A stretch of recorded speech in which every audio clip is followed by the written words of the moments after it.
Hello and welcome to Ep.2 of the Chop It Up Gaming Podcast. My name is Josh, And I'm Mark.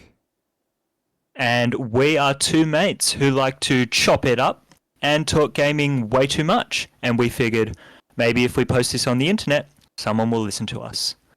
Mark, how are you doing today? I'm doing good, man. Playing lots of games this week, and obviously there's some big news.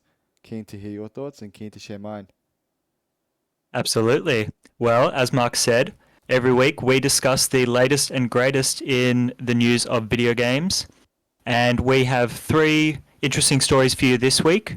We'll be talking about Sony potentially making a handheld PlayStation device. We'll also be talking about some hints that we had about Naughty Dog's next game, and also a little bit of news about The Witcher 4 and Cyberpunk 2077. So I think it's going to be an interesting show. You ready to get into it, Mark? Yeah, let's dive straight into it. Fantastic. All right, let's just jump straight in on the potential PlayStation handheld.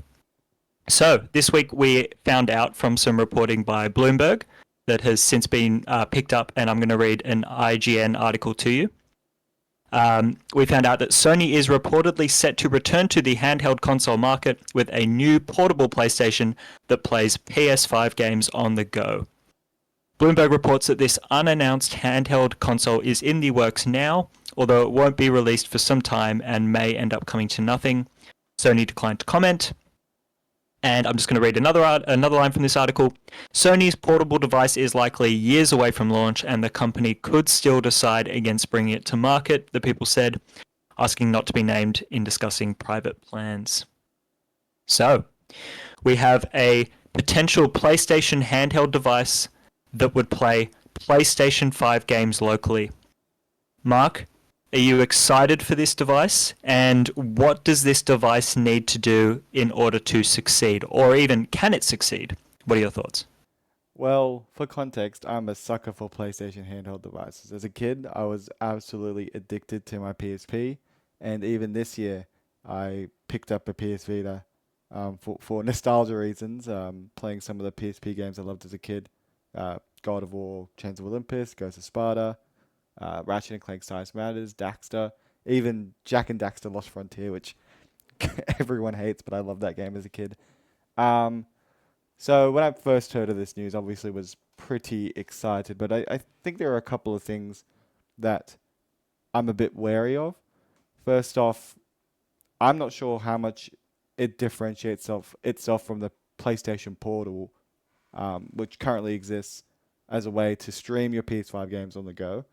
Obviously, you'd be able to play the games locally, but in terms of the functionality of the device, I'm not sure what extra it brings to the table to justify whatever costs it'll take to manufacture this device, because it's going to be much harder to create a console that can play the games locally as opposed to streaming them. So yeah, what are your thoughts about that? Well, I mean, yeah, I disagree with that. I think that there is a substantial amount of differentiation between a device that can play games locally versus a streaming only device. So a device like the PlayStation Portal has never appealed to me because having used things like streaming from console to mobile phone, or also services like xCloud on the Xbox side, it's not a smooth experience, and that might be because we live in Australia, which has kind of chronically bad internet, and this might be a different experience if we were living, say, for example, in the US. But Yeah. this streaming experience has never been good for me, and I would say for me it's never been playable in terms of latency, image quality, just lagging out like a YouTube video, just massive artifacts on screen. Just not a smooth experience at all, and not something that I've ever used for longer than 5 minutes. So something like the Portal never ever appealed to me. Maybe in 10 or 15 years, in a world where you have perfect internet, maybe that is the kind of device that would work for me. But as it is right now, a handheld device that actually plays the games locally is far, far more appealing. I would be inclined to buy something like a PlayStation 5 portable that plays the games locally. But I can tell you, I will never buy a PlayStation Portal because I just know that, given at least my internet setup and where I live, it's definitely not worth it for the quite high price that they're charging. Yeah. Do you agree? Like, what are your experiences with streaming games versus, are you also more inclined to buy something that plays locally or just neither? Well, here's the thing. I don't think the PlayStation Portal right now, it's not doing too well commercially.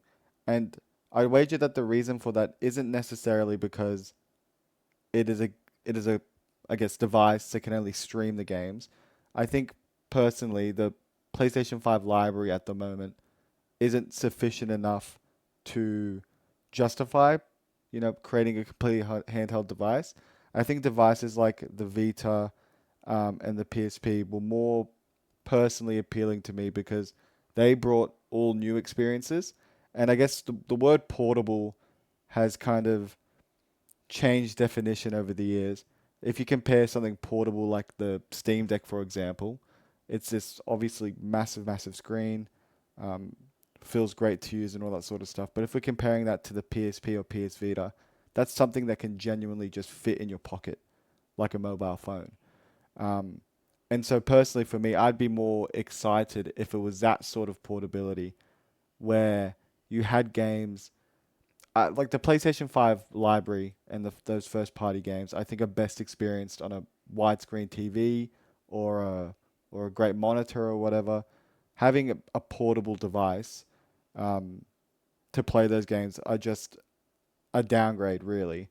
And I don't see any reason to need to play those games on like a train or a plane or anything like that.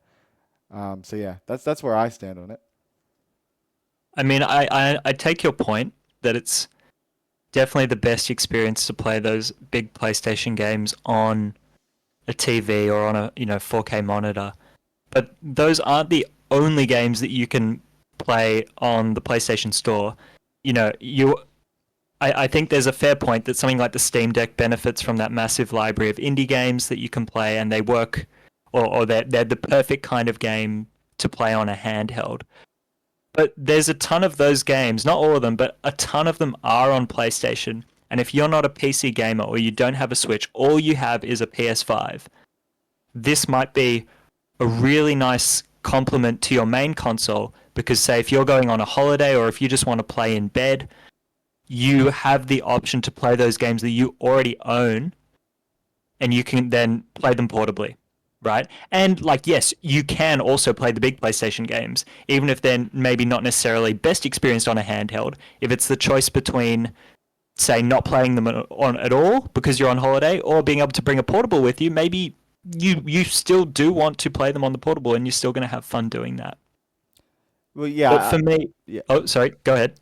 yeah. While I agree with you, I think if you're on holiday, you're not going to be wanting to play The Last of Us 2, which is a very heavily story-driven game, for example.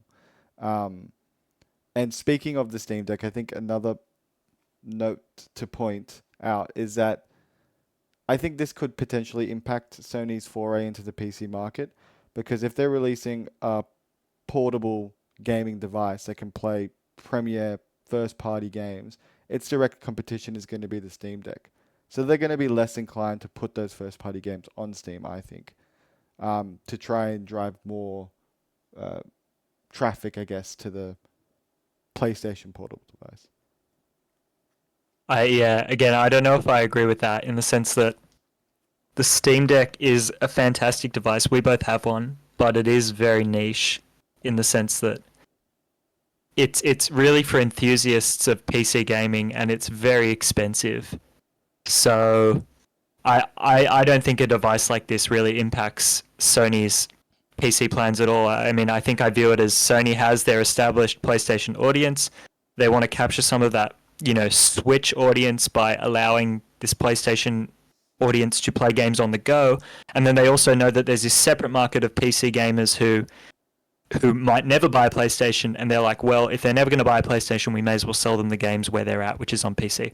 So I kind of think of these as kind of three separate strategies, and obviously there's interlinkages, but I don't think having a handheld device means that Sony's just not going to put games on PC anymore.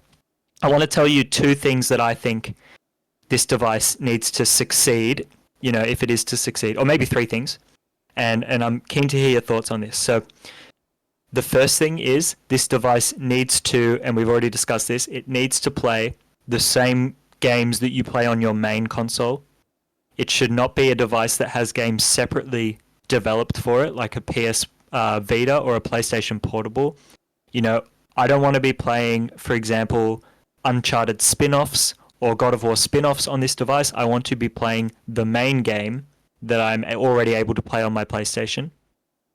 Continuing on with that, it's really important that this seamlessly syncs your saves from your main PlayStation.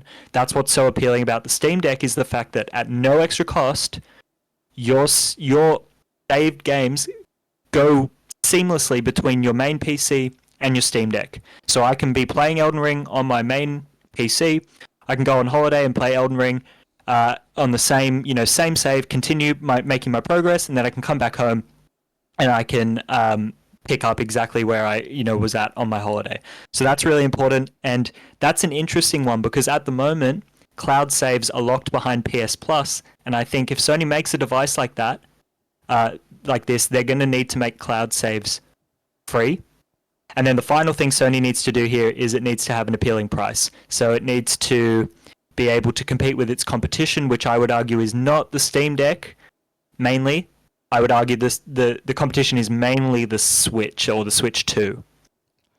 What are your thoughts on this? Well, I'll start with price. I think there's absolutely no way that Sony are going to be competitive in price. And if we just look at, first of all, the consoles they currently have on market right now, they've got the PS5, which is what? It's $100 more expensive than the Series X. No, they're the same price. Same price. Oh, but they upped the price recently, didn't they? They're still. So yeah, outside of the US, they upped the PlayStation 5 price by $50, but then a year later, Microsoft did the same thing. So they're the same price. And I think Sony were the leaders on introducing higher costs on their first-party titles. I know Xbox would currently the same, but PS5 were the first ones in Australia to raise that first-party price to $125 or $70 in the US. You look at the PSVR, insanely expensive device, especially compared to something like the Oculus or the MetaQuest. For a lot less functionality also. Like I think a lot of people would argue that it's not even the best device. It doesn't have a great library at the moment. And then the PS5 Pro is insanely expensive and is the thing that's driving away most people. So I would argue that in terms of appealing price, I'm not sure how much the PlayStation Portal costs also, but I think it's not Quite expensive. It is very expensive, and the Steam Deck is not that much more expensive, which is crazy. I think it's like a $300 or $400 difference. You maybe have to You're fact talking check in that. Australian dollars? In Australian dollars, yep. That's twice the price. That's a big difference. Yeah, but for the functionality of them, that one can just stream games, the other can run an entire library. It's an actual PC. I agree. I mean, I think the PlayStation Portable the PlayStation Portal I would not pay for, and the Steam Deck I would pay for. But I still think there's a big difference in price. Obviously Steam Deck is better value, but still a big difference in price. Yeah, but I'm talking relative to what they can do. It's not big okay. It's not big enough, really. Like for a thing that streams games, your mobile phone can do that. And Xbox has xCloud. You can do it from a Samsung TV now. So like, I think PlayStation Portal is still way too expensive for what it does. And I guess Sorry. No, continue. Yeah, so in that case, I guess you think that Sony are typically inclined to charge high prices for their hardware, especially if you look at things like the Portal or PSVR or PlayStation 5 Pro. And even their practices in general with like upgrading to the PS5 version, they've started charging for that. I see no world where a device like this, which can run PS5 games, like very demanding games on the go locally, is going to be appealing price wise at all. Yeah, so that touches on something that I did want to ask you. But I guess I agree in the sense that Sony does, and I guess especially this generation, as they've really kind of become like they're already dominant over Xbox, but I think they've just further cemented their lead in this generation. Yeah. They have been more aggressive on pricing for game subscriptions hardware. I would still think that with a device like say your base console, the base PlayStation 5, you're trying to get that to as many people as possible, so you do sell it at a loss and you are competitive with the competition, which at the moment is Xbox. Yeah. I think with something like PSVR, PS Portal, or PlayStation 5 Pro, those are enthusiast devices. You know that you're going to only sell them to a smaller subset of your kind of your target market, your PlayStation, your overall PlayStation audience. So you're only going to sell those to the most enthusiastic, and so you don't want to make a loss on those. You actually want to make a profit on those, right? And I think the handheld probably sits closer to the base console on that scale, in the sense that if you're Sony, maybe you're selling this as an accessory in the sense that you're like trying to get your enthusiast crowd to buy a second console so they can play their same games on the go. But I also think if you're Sony trying to sell this, you're not just trying to grab the enthusiasts, you're trying to grab a whole new share of the market, which is a bunch of people who like to play on the Switch and love, handheld gaming, and that's the main way they play. So I think in that sense, in the same way that the base PS5 console kind of is sold at a loss and has a competitive price, I think you're also going to be aiming for a competitive price with this handheld, because you want to grab some share of that market that is currently just the Switch, but is soon going to be, I should say the Switch and maybe PC handhelds, but they're kind of in a different price bracket.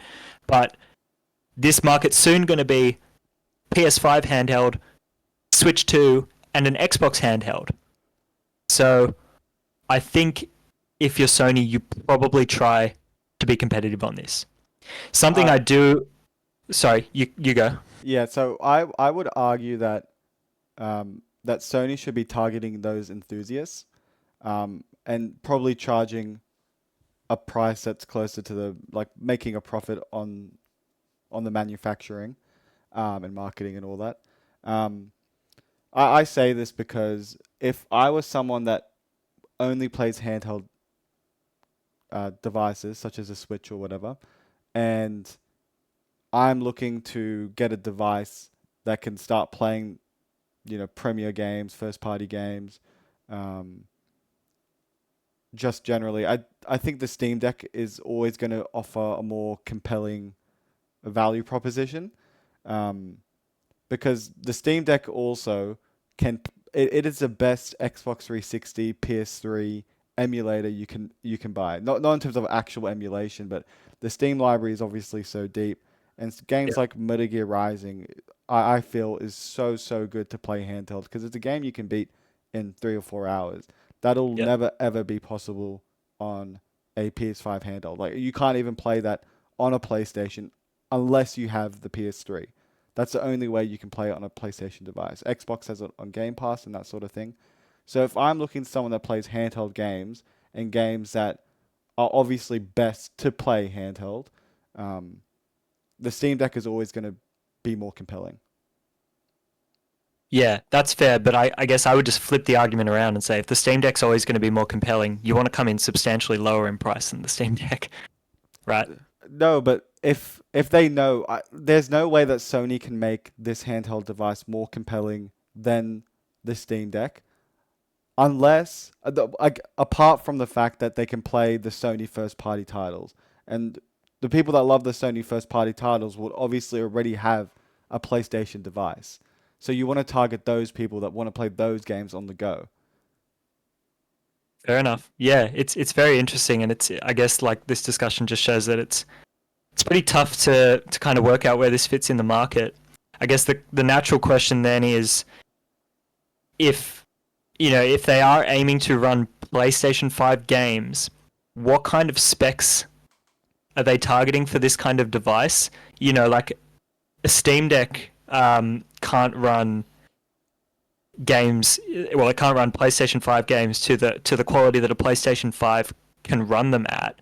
So, number one, how powerful do you think they can make this? Can they actually achieve a device that runs PlayStation 5 games to the same standard that a PlayStation 5 does it? Do they need to wait a few years for the tech to be there? Or do they then instead ask developers to release updates that kind of, downgrade the quality of their games so that they run on a handheld? Like, do you have any thoughts on how this ends up panning out? Yeah, I think that touches on a different problem with this handheld device, especially if its main differentiator to the Steam Deck is going to be those first party titles. All the demanding games that currently exist on PC, you can't really play for more than 1 or 2 hours without having your battery getting absolutely drained. Well, Yeah. obviously, you can play them while you're connected to a charger, but if you're going Yep. to be playing them portable, because again, it touches on what I said before about if you're at home, you're going to always be playing those first party titles on a more comfortable experience, I guess, as in um, best possible because it's story driven games and all that sort of stuff. So the tech probably isn't there yet to be able to run these demanding games for long periods of time where you can, survive a 6 or 7 hour flight. And I don't see them kind of having that tech for a long, long while. Yeah, it does feel like, if this is targeting PlayStation 5 games, maybe they could do something like this that runs PS4 games already. But if it's targeting PS5 games, to me, that probably says this is releasing alongside the PS6 as like a companion device. But even like PS4 games, like if Uncharted 4, for example, I don't know how that runs on the Steam Deck, but that still to this day is one of the prettiest games I've ever seen. So I wonder if if it could even run that.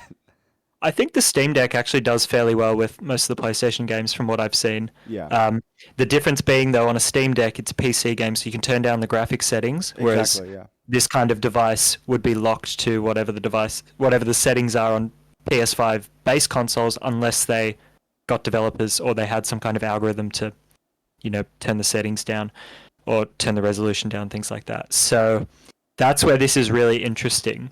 The last question I just want to ask you on this is, how do you think this, can compete, or how do you think it fits into a market where you're going to have the Switch 2 coming out?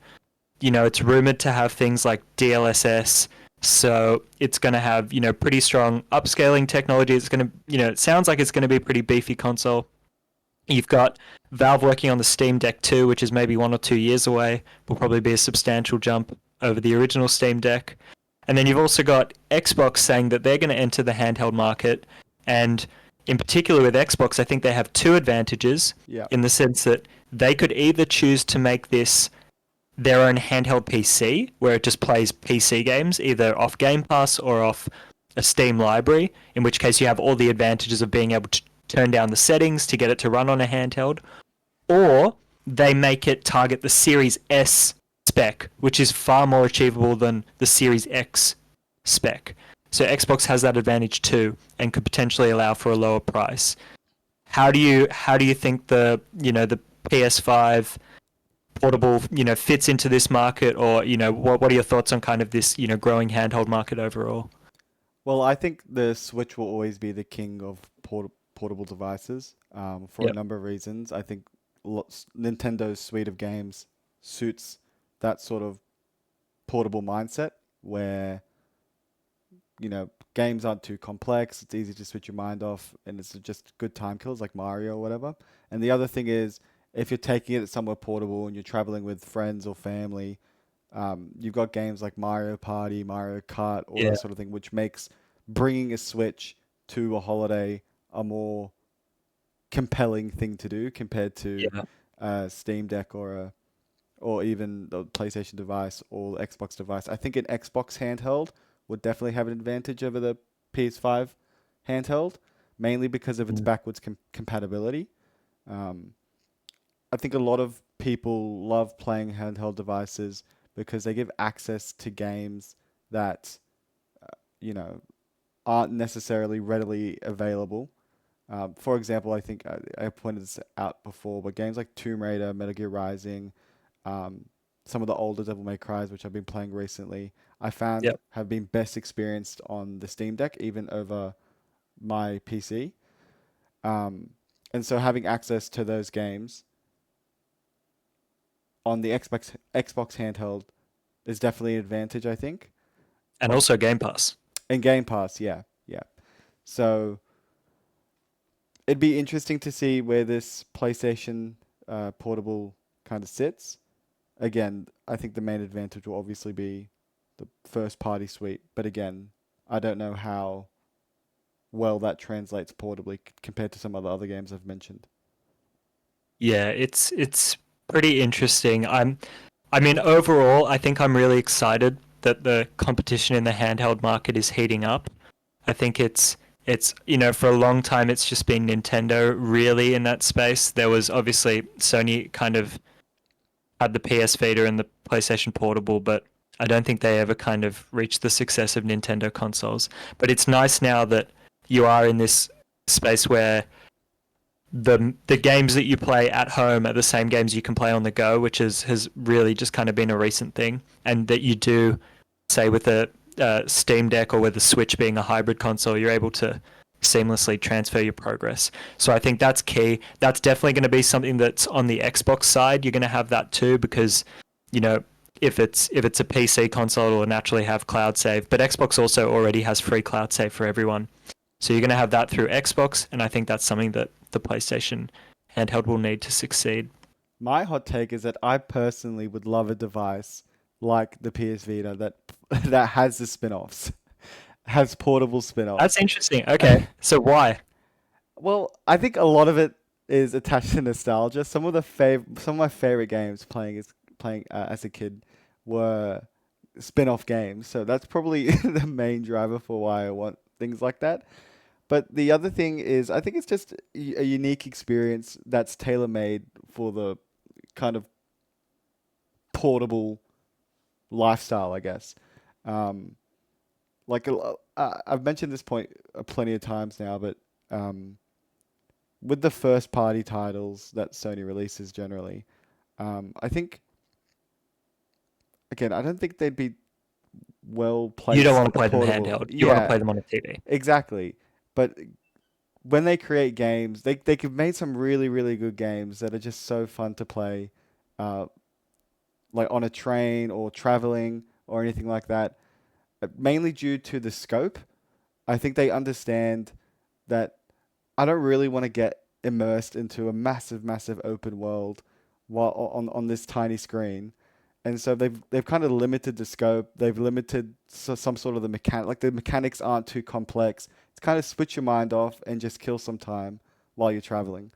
And I've found that to be the best experience, even over a Steam Deck. I've probably played the PS Vita more portably than I have my Steam Deck. The Steam Deck I've mainly just played at home, like if I want to just relax on the couch or something.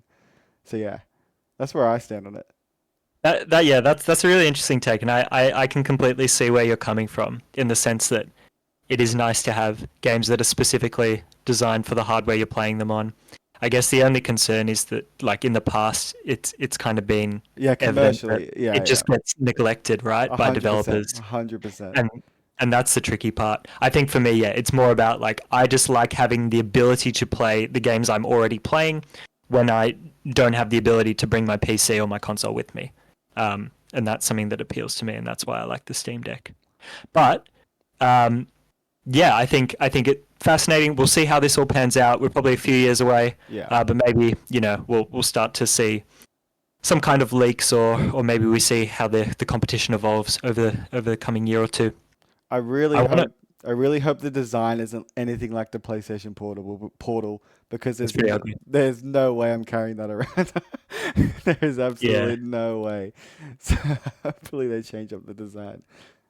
yeah. I imagine it'll look different, but I think it'll still be pretty big. No, it's I just a want to. controller sticking out on the side. It looks like a logo with a screen in the It middle. it looks very strange. Yeah. So does the normal PS5. Anyway, speaking of PlayStation, I want to move on to our next item for this week, which is some hints that we got about Naughty Dog's next game. So I'm going to give you some tidbits, Yeah. And then I'm also just going to fill you in on, some of the context or some of the stuff we've heard over the course of the past year about this next game from Naughty Dog. So this week we found out that Troy Baker will reportedly star in the next Naughty Dog game.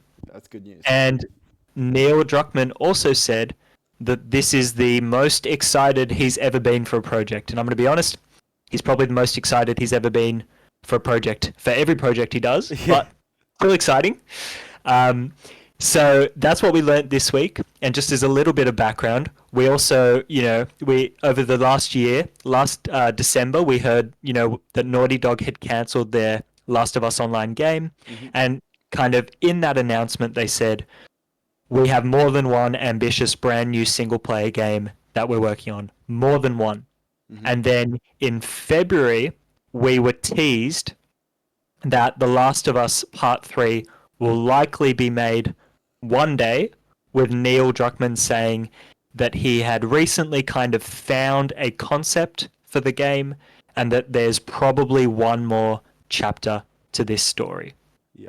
So with all that in mind, I want to ask you, what's your reaction to some of this news that we've heard recently? What do you want to see next from Naughty Dog? And what do you think this project is? Well, I just want to start off by saying I was so disappointed that the online portion of The Last of Us 2 got cancelled. Yeah. I think Last of Us Factions, which was the multiplayer component of The Last of Us Part 1, was actually very, very excellent. And Naughty Dog are kind of sleepers in the multiplayer market. Even the Uncharted 4 multiplayer was quite excellent. I had a lot of fun playing that. So it was very disappointing, but I think at the end of the day that there was too much scope creep, I guess, where the project just kept getting larger and larger and then ultimately culminated in this live service beast that I think they specifically mentioned would take a lot of resources to kind of upkeep. And they don't want to be that studio, nor should they be that studio. I think a lot of people were just disappointed that the project grew that large. I think a lot of people, including myself, would have been very happy if it was something very similar to The Last of Us 1, which was kind of an added-on, tacked-on multiplayer feature that ended up being very fun to see some of those ideas fleshed out in The Last of Us Part 2. Multiplayer in Ghost of Tsushima, right? Something like that. Yeah. Not something too big, but at the end of the day, they grew too big and it couldn't be released. So it's quite saddening, but I think that goes to show Sony's kind of mindset in the multiplayer market at the moment. But in terms of this new project, obviously it's very exciting. I don't think I've ever not loved a Naughty Dog game, so I'm going to buy whatever they put out. I think there was some rumors that it was going to be a sci-fi open world. That, again, could be completely wrong. That's just something I heard, word on the street. It could obviously end up not being anything similar to that, but I think that would be something that would be really interesting for them to tackle. I think a lot of their games have obviously been just third-person kind of linear experiences. To go sci-fi open world would be a big change, and something that I'm very, very keen for, because I think they've got such creative minds in terms of storytelling and gameplay experiences. I think for it to succeed, they just need to maintain the sort of quality they've maintained in the past, deliver a compelling story. If they go down the RPG route, though, I'd be very interesting to see how their open world pans out, because apart from games like Elden Ring, I think the open world formula has become really formulaic as of recently. By recently, I mean maybe the past 5 to 10 years. Yeah. So to see a team as creative as Naughty Dog trying to tackle that space would be very interesting. Yeah, I agree. I think that, or I guess I agree with you that this probably isn't The Last of Us Part 3. Yeah, I think you're right. So I think there were rumors that this might be a sci-fi IP. I think there were also rumors that this might be fantasy. So, kind of still very unknown what this looks like. Maybe it's an RPG, maybe it's not. I don't think we really have much of an indication either way. I think that the main thing, I mean, I agree with you that the main thing you're looking for here is just that Naughty Dog storytelling quality, the quality of the, Obviously the presentation in terms of the graphics, Yeah, but the incredible like animations. Like, The Last of Us Part 2 is still one of the best looking games. Like playing something like that with its just incredible like facial animations and then going to play like 90% of other games, you're just like, how are Naughty Dog so far ahead oh yeah, of everyone else? yeah, yeah. They're just so far ahead like tech wise and just presentation wise, attention to detail for like a linear game. I'm a little bit hesitant on the idea of them going open world if that were to be something that they would do, because I think the strength of their games is like the linear nature, how meticulously, perfectly crafted those linear Yeah. levels and sequences and storytelling.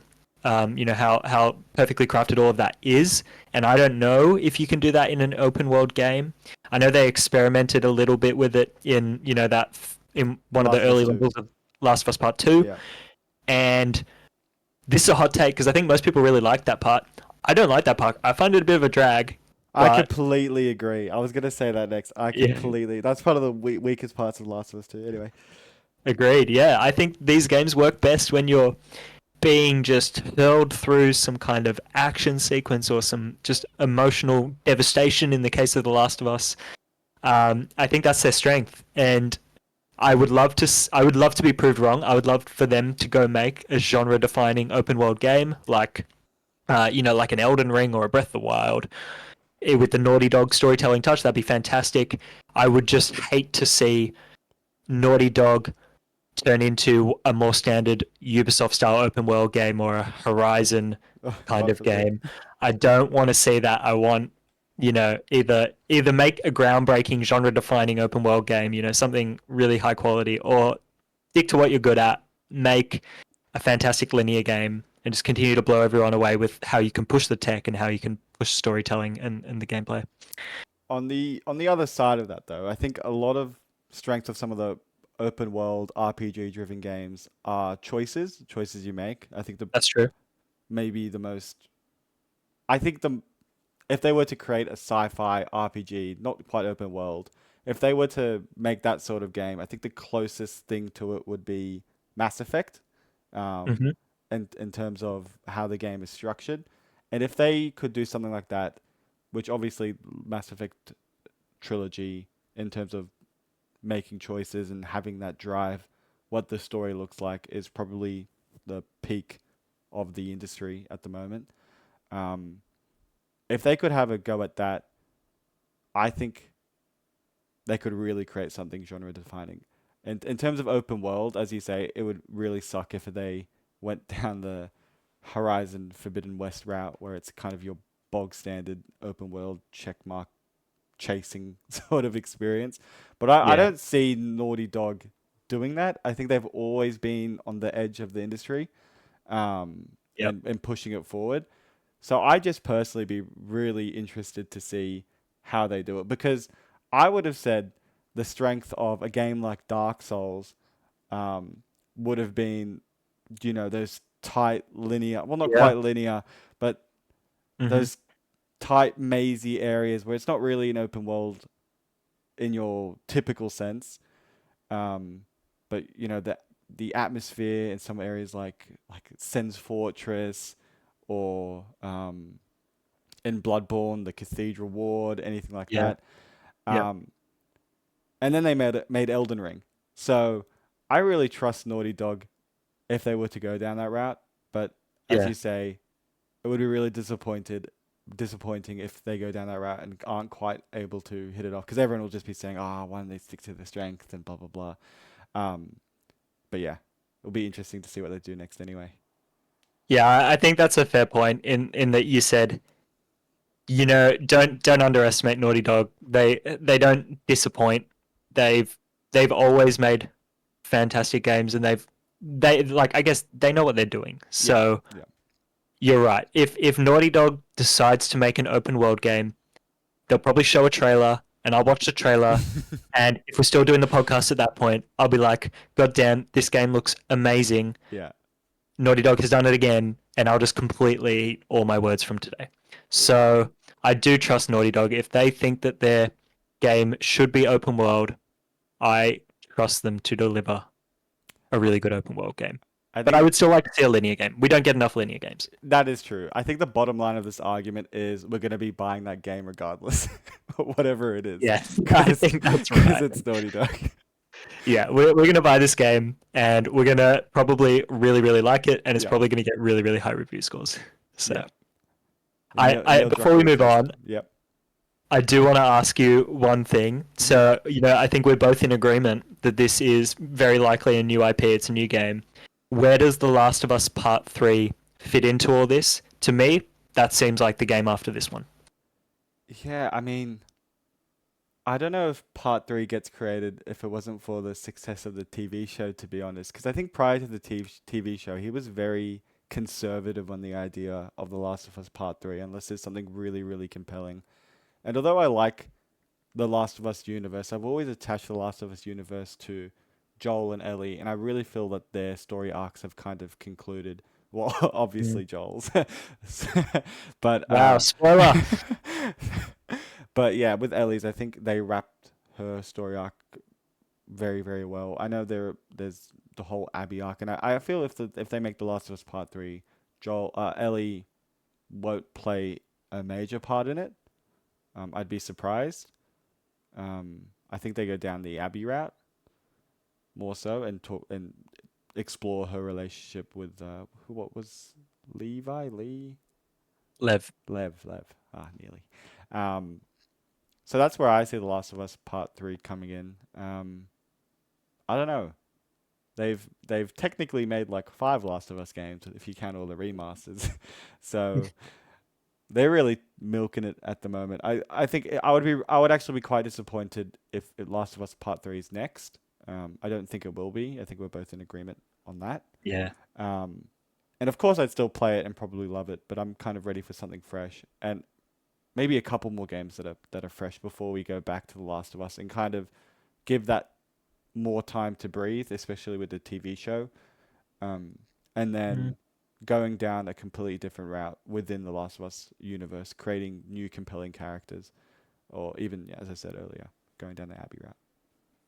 Yeah, it's really interesting. I do wonder what the concept that Neil Druckmann has thought of for this game is. I feel like The Last of Us Part 2, it did tie up that Joel and Ellie relationship in the sense that she had come to terms with. Oh, maybe I should give a spoiler warning for anyone who hasn't played the games and wants to watch the TV show season 2. Spoilers for Last of Us Part 2. But I think it ends in a place where she has come to she's come to terms with the fact that she never got to reconcile with Joel Yeah, over what he did before he was murdered. yeah, And that's the whole arc of that game, is that she's on this path for revenge because she's mad at herself because she never got to reconcile with Joel. That opportunity to eventually forgive him was taken away from her. But it still feels like there's a lot to do with Ellie in terms of her other relationships, her relationship with Dina, Tommy, some of the other characters. It felt like that was all left like very open. And then maybe there's also still this idea of, The Last of Us Part 1 was very centered on this idea of Ellie's agency, and she, like, sorry, Part 2 I guess is centered on that question, but like Part 1 all about this idea of like finding the cure, and and Part 2 kind of deals with the fallout of that in the sense that her agency, her ability to sacrifice herself to make that choice to do that, to save the world, was taken away from her by Joel, and that's why she is so angry at him. It feels like her story may need to, at some point, come full circle and in some way give her that agency to make that choice again in the way that she would want to make it.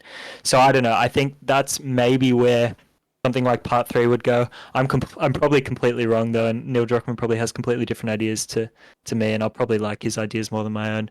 But yeah, I think they'll make The Last of Us Part 3 next. I think they'll try to strike the iron while it's hot, right? With yeah. the I TV agree. show. And I don't think there'll be another game in between, because games take so long to make these days, at least 5 years, that if you do that, it's probably going to be like 15 years between Part 2 and Part 3. And I think maybe you want to keep that less than 15 years. Yeah, that's true. But I think Last of Us series in general has always been about the relationship between Joel and Ellie. And while Ellie has all these relationships with these other characters, obviously not strong enough. I don't think they're strong enough to make a part three. Like personally, Mm. I'm not curious enough to see how um, her relationship with Dina pans out. Um, for example, because I know they kind of left on a sour note when, Mm. again, spoiler warnings, but Ellie goes on that revenge mission in California. Um, so I think part three will be centered around building or forming maybe a new relationship. Um, Yeah, I agree. Yeah, I would almost say maybe she'll be in the Joel position. yeah, that could be really really interesting as well, maybe. So we'll see where they take it, but Yeah. uh, I just unless they age up Ellie by a significant amount, I would imagine that if they're thinking about The Last of Us Part 3, they're also thinking about how do we make this in a way where we can also make the TV show alongside it and, yeah, and have an adaptation, and they're while probably a movie. Bella Ramsey's the correct age. They'll go movie next, I reckon. Movie. Huh. I guess that's an entire another discussion, but Yeah, well, I feel like they'd want to keep it a show. But anyway, yeah. Anyway, we'll see. I think yeah, very interesting. Hopefully we hear something about Naughty Dog's next game next year. Maybe PlayStation. They didn't even give us a showcase this year. Just give us a showcase. Announce everything you got coming up. Announce what this game is going to be, and prove us wrong. Get our just tell us what it is so we can stop speculating. yeah, exactly. Yep. Put us out of business, though. No, because then we can talk about the actual announcement. We can be even more hyped. For sure. Awesome. So one more topic today before I want to ask you just some kind of free questions about what you've been playing. Um, we found out this week a little bit of news about The Witcher 4 and also some, I guess, some good news about Cyberpunk 2077. So on The Witcher, we found out that The Witcher 4 has entered full-scale production. And in an article with Eurogamer, we found out that The Witcher 4 will apparently be bigger, better, and greater than The Witcher 3. It will be better than Cyberpunk because for us, it's unacceptable to launch that way. We don't want to go backwards. Um, so we found that out about The Witcher 4, and we also found out that Cyberpunk 2077 has sold 30 million copies, and Phantom Liberty has sold 8 million copies. So I just want to ask you, how are you feeling about The Witcher 4? Are you excited about it? How do you feel about the kind of success and redemption arc of Cyberpunk? And does the launch of Cyberpunk 2077 make you feel nervous about The Witcher 4 and maybe the upcoming Cyberpunk sequel? Or do you really believe them when they say that, they're never going to do a Cyberpunk again? What are your thoughts? Yeah, so I'll start off with The Witcher. So I think the concept of The Witcher is incredibly cool from the books. I've read one of the books. There's like six or seven. Yep. I think the whole concept of it is really really awesome. Um, I would say The Witcher 3 didn't quite grab me, and that Mm-hmm. again might be a consequence of playing Elden Ring beforehand. I think with big open world games, personally, I need a combat or gameplay loop that's compelling enough to want to spend those hours in that universe.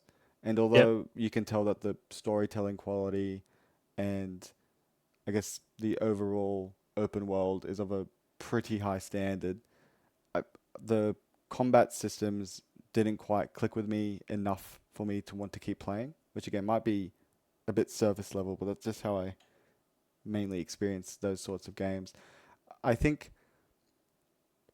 one of the things that maybe took away from The Witcher 3 combat is playing on a lower difficulty. I say this because one of the truly unique things about The Witcher is kind of prep time, as in you go like one of my favorite kind of quests that I did early on in The Witcher was scouting this beast, and we had to research him, and then we had to concoct all these potions to take beforehand after Yep. identifying their weaknesses and that sort of stuff. I really feel like if they leaned that more with The Witcher 4 also, I think that would be to its benefit. Yeah, for sure. Um, I think they're at a point now where they can make a combat system that is compelling enough. And so for me, that's really, really exciting. Obviously, I don't think Geralt will be the main protagonist in that story. No. So so it'll be interesting to see where they kind of take that. And yeah, for Cyberpunk, I think. Maybe do you want to talk about anything from The Witcher before I continue into Cyberpunk? I mean, yeah, I guess that's a good idea because I guess my experience with The Witcher is very opposite to you in that I played The Witcher 3 a few years ago and I played it before Elden Ring came out and I played it, after I'd played Skyrim. So I guess in my mind, the big fantasy RPGs are those three. Maybe Breath of the Wild too, but I loved The Witcher 3. I got so hooked on the storytelling. Like I was actually, and I don't usually get into these like the stories of these massive RPGs that much. I tend to prefer the more cinematic, like kind of cutscene driven story based games. Like your typical kind of Sony cinematic game. Those are the video game stories that I enjoy the most. But I got really into The Witcher 3 because the writing was just really high quality. Mm. I take your points about the combat, but for me, it wasn't that bad, and maybe that's because I had just played Skyrim beforehand, and I think Skyrim combat is like really not great. And The Witcher 3, yeah, it wasn't great either, but it was good enough, and Serviceable. it was serviceable, and I had fun. I did turn the difficulty up to I think the second highest, and I had fun. Kind of, there were quests to go get like certain kind of like legendary armor sets. I had fun hunting those down. But really, I was just having so much fun. I got like genuinely really immersed in the world and the characters, and also got really hooked on Gwent. I was like a crack addict for Gwent. Like Gwent is so much fun. So and like it's like a game within the game of just like you collect like a deck of cards. Um, and I got really hooked on that. So I actually really like The Witcher 3. Um, I said this I think on the first episode of the podcast, and I'll say it again. When I think about those kind of big three fantasy RPGs, if I think of Skyrim, I love Skyrim when it came out, but now it's like if I want to play Skyrim, I either want to play The Witcher instead if I want to go for a game with great storytelling, or I want to go for Elden Ring if I want to play a game with great combat and progression. So for me, The Witcher 4, it's a game where I'm excited because it'll be that fantasy RPG that I would go to for great storytelling, for playing a game where I can actually get like really immersed in the world and the story and the characters, and I can feel like I'm making a tangible impact on that story. And I think it's a well presented story. So I'm pretty excited for The Witcher 4. I hope they do not pull a Cyberpunk 2077 with the launch. Yeah. I probably need to go back and play The Witcher now that I've got a PC because that would be the best way to experience it. Yep.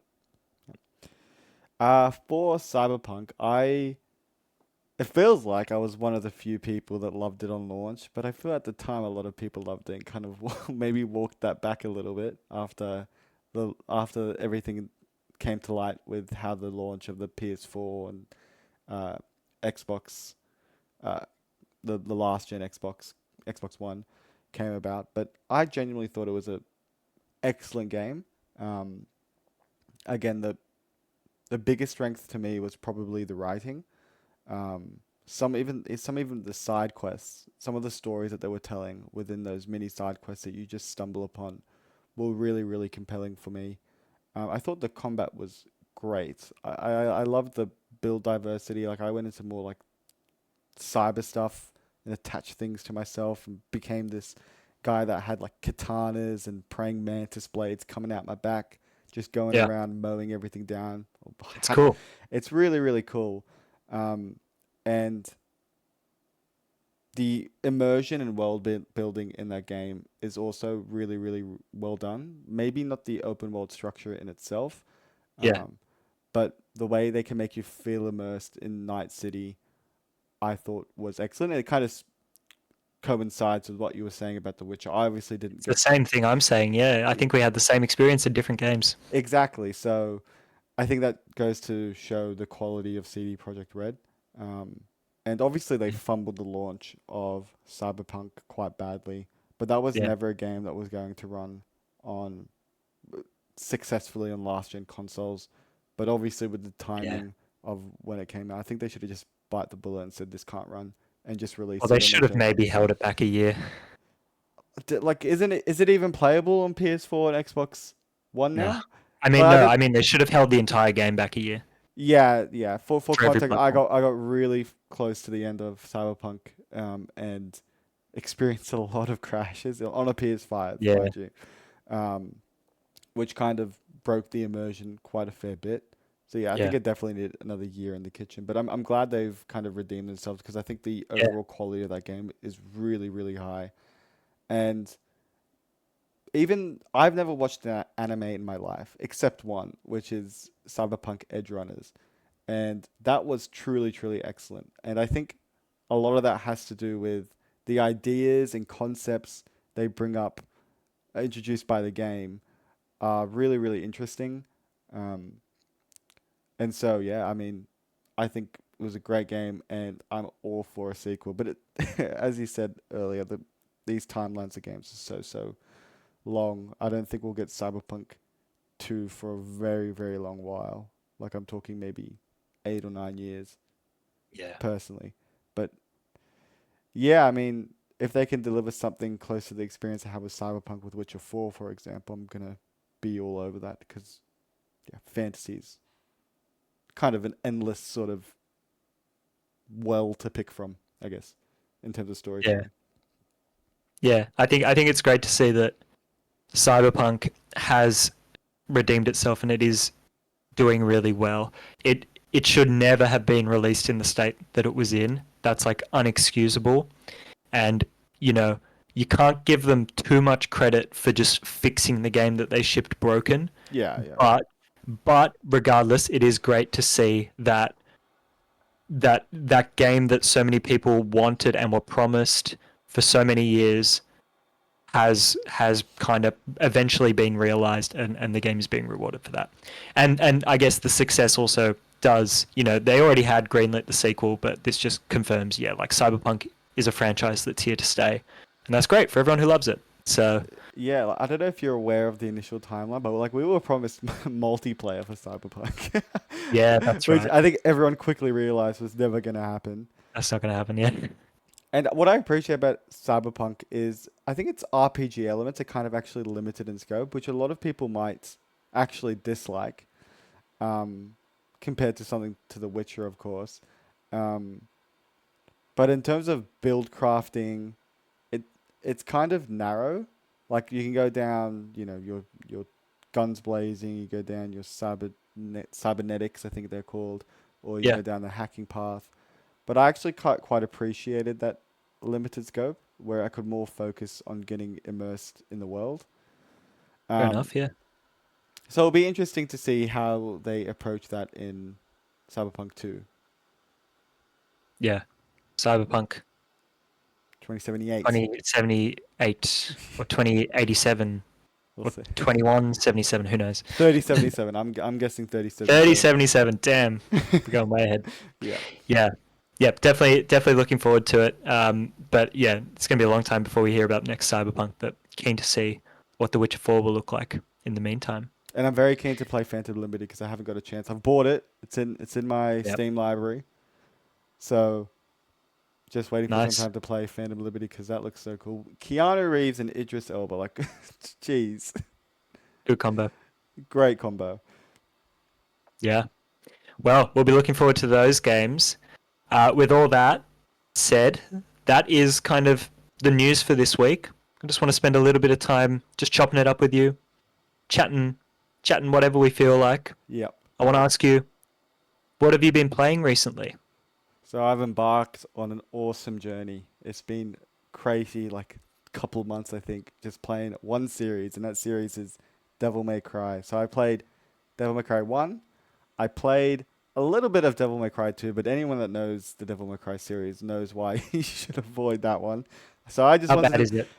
I played a little bit, and I was like, it can't be that bad, surely. But I'm not saying that it's a bad game in terms of Devil May Cry. I'm saying it's one of the worst games I've ever played, and it spits in the face of the legacy that Devil May Cry has kind of garnered. Um, Yikes. Yeah, it is really, really. I'm not going to go too far into the reason why it's bad, but Yep. I think if you go watch a 30-second clip of any fight in Devil May Cry 2 and compare it to any Devil May Cry clip from any other game, you'll see immediately why it is such a toned down, brain dead version of what Devil May Cry is. Can't speak badly about that game, but it did go through a really, really rough development process. Yep. Um, but still, it is so shit. Um, so yeah, the Devil May Cry series is fucking awesome in every way, shape, and form. For people that like hack and slash games, I'm sure you've already played Devil May Cry. If you haven't played Devil May Cry, you should go play it ASAP. Um, I've got a kind of hot take about that series in terms of its ranking. I think Devil May Cry 4 is still my favorite, and I think a lot of people who play Devil May Cry will be shocked by that.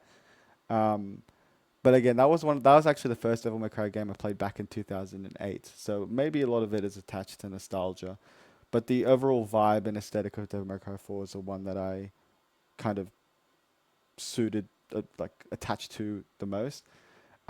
Those games are so deep in terms of how mechanically deep the combat is, and I think we've been on call before, just chatting, hanging out, or whatever. And I'll just be playing one mission on Devil May Cry over and over again to get the Yep. best ranking. Um, and that kind of learning process is so satisfying. Not because, so if you compare it to a game like Elden Ring, you have a learning process to kind of, scrape past the boss and beat it. And you're so happy. "Oh, I learned the patterns and I was able to Yep. scrape through by the skin of my teeth." When you master Devil May Cry games, you are a fucking badass. You look so cool on screen. You got the music flowing. You got the announcer Yep. glazing you the entire time. Super smoking star, super sexy smoking star, or whatever. Um, and to put that effort in and get rewarded in that sort of way, again, it's really, really satisfying experience. The music, the art direction of those games are just so cool. You got rock music just blaring. Um, Devil May Cry 5 is probably, or Devil May Cry 3 are probably people's favorites. I probably, in terms of my ranking, go 4, 3, 5, 1. I'm not going to talk about 2 or the reboot, which is, again, not very good. Thumbs Um, down. thumbs down. I played like 6 or 7 hours of the reboot before I put it down. Just didn't vibe with the combat at all. Very Western, and the Dante, they made an absolute insufferable person, whereas in three Okay. is really, really, really cool. But yeah, I guess overall, I would say that 4 and 3 are probably a a smidgen above 5. 5 obviously has the best combat mechanics. I think Devil May Cry 5 is probably the best combat in gaming, period. It's pipped Sekiro for me. Um, Wow. yeah, high praise. And I would say, because the skill ceiling, in terms of the skill ceiling, if 100% was someone that was an absolute pro, could get S rankings on the hardest difficulty with their eyes closed, could blast through Bloody Palace, which is a kind of wave-based mode where you got to fight enemies and keep your style. If that was 100%, I've got like 55 hours in Devil May Cry 5. I'm probably at like 25%. Like, I'm still not very good. I've S ranked every mission on the normal difficulty, but I think that just goes to show you got 55 hours in a game that should take you 15 hours to beat, and I'm still only like 25% skill ceiling. It's Um, insane. but Devil May Cry 4 and 3, I kind of appreciated a little bit more because it had that little bit of Resident Evil aesthetic where you're like exploring you explore castles and you got to do these puzzles, and it's not very clear where you need to go, and you need to kind of figure it out. Oh, you get this item which links into here, and then that opens a new path. I really like that sort of stuff in gaming, and Devil May Cry 5 had none of it. It was more you go through corridors and fight enemies. Right. Sometimes they were so shameless about it as well. You would literally fight enemies, drop down, fight more enemies, drop down, fight more enemies, and then you're done. That's the mission, which is great because the combat rules. But yeah, Devil May Cry 4 and 3 pip it for that reason. Devil May Cry 4 obviously also had a really, really rough development, and it was a very clearly rushed game. So for context, you wouldn't have played Devil May Cry 4 at all. But the structure of Devil May Cry 4 goes: you play half the game with uh, a new character called Nero. Um, and then you play the second half of the game with Dante, which everyone knows Dante. Um, And Dante's section is literally word for word, page for page, boss for boss, enemy for enemy, exactly the same as Nero's. Like Ah, exact. So that's why a lot of people love the first half of Devil May Cry 4, but dislike the second half it's because like Halo Combat Evolved. yeah, they built the game around Nero's ability. So you have like this Devil Bringer where you can smash enemies, and so the enemies being exactly the same was a bit of an issue because Dante's moveset doesn't really translate well with it. Yeah. But for someone that didn't play on the super high difficulties, like me personally, um, I didn't notice it to be too much of an issue. And I actually like Devil May Cry 4 Dante the best. I think his moveset, or maybe probably Devil May Cry 3 is better, but it's still up there. Nero's Devil May Cry 4 is awesome as well. I think that pips Devil May Cry 5's Nero. I won't get into why, because that'll be too deep. But yeah, that's my really I'm hot here all take. day. Obviously, 4, 3, and 5 are all really high quality to me. Um, so I'm not saying I'm dissing 5 because I love Devil May Cry 5 and it's one I've put the most hours into because I found the combat to be ridiculously deep. But yeah, that's where I stand on Devil May Cry. What have you been playing recently? Wow. That was a sales pitch for Devil May Cry. Like I Oh, know dude, nothing about this series, but you wow. you need to go. But again, I would try 2 for 15 minutes. just No, to I think just to say you've played it, but it's I not don't know if one. I have the chops like you to play the whole series. I think I'd just play the most recent one. No, play Even 4. though Play for, 4, play 4. And play 3. 3 is so good as well. They're all so good. You have to we'll see, we'll you see. have to There's too play 3 and much. 4 and 5. If you're gonna skip one, skip Devil May Cry 1, but you have to play 3, 4, and 5. They're It's too all much to so play. so good. Too much to play. Yeah, but yeah. But I have been playing.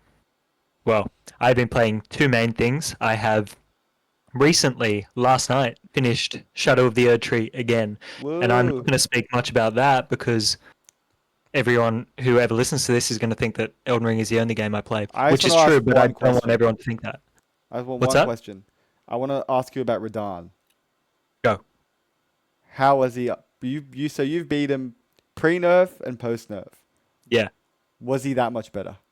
yeah, way better. So I really struggled with Radahn in the sense, yeah, when I first played it, I found Radahn really annoying. He had a lot of moves. Oh, sorry, he had not a lot. He had a few moves. There's this triple slash move that would just come out of nowhere. It was too quick. It was really unforgiving, and it was most of the time it was an instant kill. So I found just a few of the, and there were some other moves like that in the second phase, and I just found those moves really frustrating, and they were just too far over the line of unfair for me. Mm-hmm. Now that they've nerfed him, they've basically slowed down some of those moves, and they've also given him a few more recovery frames after he does some of his attacks, which means that you have actually a chance to get like a hit in after more of his attacks. Yeah. So some people are going to be like, boo, you ruined him. Fun was the challenge. That's probably what you're going to say. For me, the fight was way more fun. I thought it was actually really fair, and I was actually having like a ton of fun with the move set and learning them, and I felt like I had reasonable opportunities to punish, and I think this time I felt like every death that I had was fair. I felt like, yeah, I made a mistake. I Yeah. didn't hit the button at the right time. Yeah. Whereas on the first attempt, oh yeah, when I originally played it, I was like, there were too many deaths where I was just freaking furious because I was like, that's just not fair. I didn't even get a chance to react to that. So, Radahn, good. How was the visibility in the second phase? It's uh, that wasn't too much of a problem for me the first time around I found because that to be the main thing for me. I think yeah, it's better. Maybe if I played the original version now, I'd be like, oh wow, it's so much worse. yeah. But they've definitely improved it. But for me, the main thing was slowing down the attacks and giving you more openings. Just made Yeah. the fight feel way more satisfying. Yeah. Um, the other thing I've been playing is I played through the whole Half-Life series. I played Black Mesa, not Half-Life 1. I played Black Mesa, then I played Half-Life 2, Episode 1 and Episode 2. And actually I haven't played Alex because I don't have a VR setup. But yeah, played the kind of, I guess Black Mesa in the Half-Life 2 series. fantastic games. I first played Half-Life 2 and the two episodes 10 years ago, 11 years ago, 2013. I played through them. I loved them then. I'm a big fan of high quality single player first person shooter games. I don't think we get enough of them these days, but I think we used to get a lot of them when we would get a high quality COD campaign every year. We'd get really great Halo games every couple of years. We used to get, games like Half-Life. And yeah, playing Half-Life 2 is just it's just like a throwback to that like golden age of first person shooter campaigns. Half-Life 2 is so innovative in the physics system that you have the gravity gun which can like hurl objects around. You can pull a razor blade, like a saw blade, towards you, and then you can launch it at zombies, and it like fully chops them in half, like depending on where you hit them. Yeah. You can delimb them, stuff like that. Like it's so cool, and for a game that came out in 2004, it's pretty mind blowing. And then you've also got like I feel like the AI in those games is pretty smart. It'll flank you. It'll do things like that. Um, it'll. I noticed that they're really good at like if you're trying to hide behind a little box or something, they'll throw a grenade to get you out of there. It's it's pretty good, especially for a game that old. And then Black Mesa has the Half-Life 2 physics engine. I'm not sure if they improved on the AI from Half-Life 1 within Black Mesa. Oh, and for anyone who doesn't know, Black Mesa is a fan remake of Half-Life 1. Ticked off by But Valve. what's that? Ticked off by Valve. Yeah, ticked off by Valve, and you can buy it. Like the Valve just said, yeah, go ahead and sell this. You've made a great remake. Yeah. But yeah, like Black Mesa was awesome as well. You have that Half-Life 2 physics engine. You don't have the gravity gun, which is the main gimmick of Half-Life 2, but you do have the physics engine. You have, you have like modern, or I guess not modern, but like pretty much better graphics than 1998 graphics. And you have, importantly, they redid the last section of the game to expand it a lot. I can't compare it to the original game because I haven't played the original Half-Life 1. I think some people prefer the original, but some people prefer Black Mesa because it is expanded a lot, and people thought in the original that this final section of the game just ended too quickly. But the awesome thing about Half-Life is it's very innovative gameplay wise, but the story's really fantastic. Half-Life 1 is a very simple story, but it's pretty compelling. And then Half-Life 2 just takes the story in a completely unexpected direction in a way where the consequences of what happens in Half-Life 1 are really just the setup for a much bigger, more epic, like worldwide kind of story about war and the lore in that game, the main enemy faction, what they are doing, the kind of background lore behind where they come from, and just the immense scale and the power, and they're kind of this unthinkable, uncomprehendable alien terror. That it's so cool, and it's such a shame we haven't got an ending for that story yet. And recently Valve teased some of their ideas for Half-Life 2 Episode 3, which is a cancelled sequel to Half-Life 2 Episode 2. And it's a shame that never got made. They had some really cool ideas, like this gun that you can use to shoot ice beneath you, which basically means you can make ground underneath your feet. But yeah, that never happened. But I think the rumors are, and it seems like Valve are working on Half-Life again. They had Alex, which was a huge success. Alex pushes the story forward slightly, and I really hope they make a Half-Life 3 to wrap up this story, and also because they're Valve, probably push forward, the genre in crazy ways. I imagine they'll do something insane with the physics or other things like that. But Valve always push the gameplay forward when they make a Half-Life game, and I really, really hope we get a Half-Life 3. Yeah, I think personally they'll definitely do a Half-Life 3. And I'm basing this purely on the fact that they released stuff for Half-Life 2 Episode 3. They've been hounded for years Yeah, and years and I agree. years about Half-Life 3.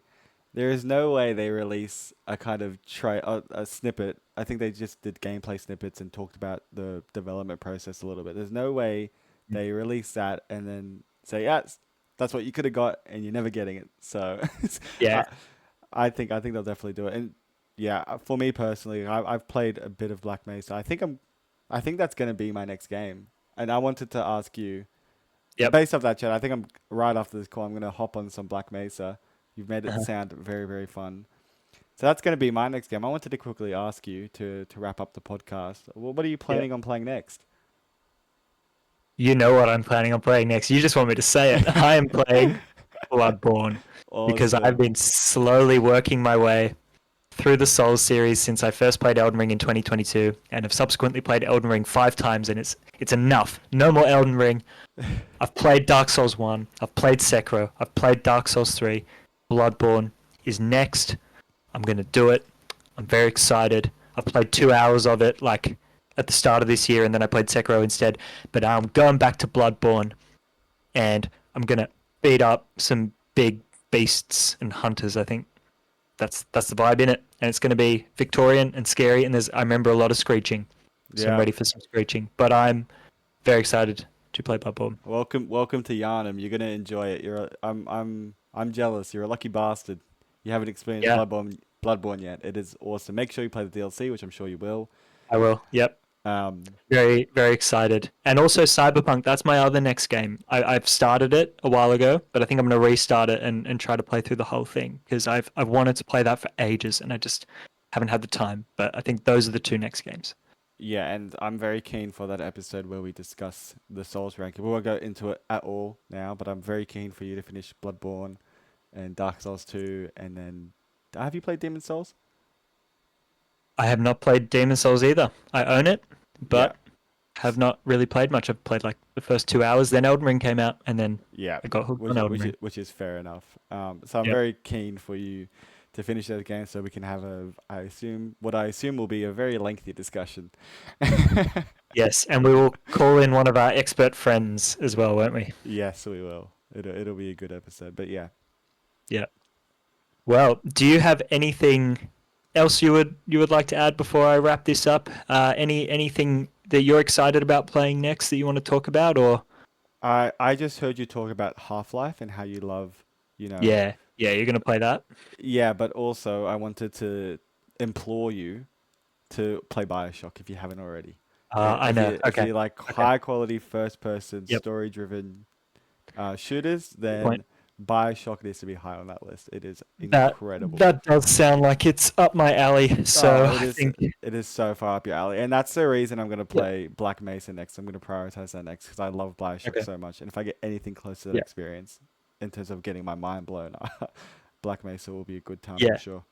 Just play Black Mesa and then please play Half-Life 2 because Half-Life 2 you're gonna be thrown into this world where you're gonna be like, what happened between these two games? Yeah, And you're just thrown into this world which is Half-Life 1 is set in the real world in a science facility and obviously stuff goes wrong, but then Half-Life 2 you are thrown into a world which is just like it is in a very bad state and it is dystopian and it is really disturbing, especially if you pay attention to some of the background audio coming through the TV screens around you and stuff like that. It's Oh awesome. wow, I'm very keen. You would like it. I'm very All keen. right. I'm going to wrap the podcast up here. Thank you very much, Mark. I think we had another great session chopping it up. Definitely. Next week, I think will be the last weekend before the Game Awards, if I'm looking at my calendar right. So I think next week, let's spend some time talking about what we're excited to see at the Game Awards in terms of some of the announcements and the hype. Does that sound good to you? Sounds freaking awesome. Yeah. All right. I think that's a perfect thing to chop it up about. But this has been episode 2 of the Chop It Up podcast. To anyone who is listening, thank you very, very much. If you made it all this way, we really appreciate you listening. And please, if you enjoyed the episode, tell your friends about us. Rate us 5 stars on Spotify or whatever you're listening to us on. Like the video on YouTube. Subscribe to the podcast. Any kind of engagement or any kind of word of mouth that we can get would be fantastic because we are just two mates doing this for fun. But the more people who listen to us, the more fun this is. You can find us on Spotify, Instagram, Twitter, YouTube. Where else are we? SoundCloud. Just search up the Chop It Up Gaming Podcast and you'll find us. Awesome. Thank you very, very much. Thank you, And everyone. we'll talk to you next week. Bye.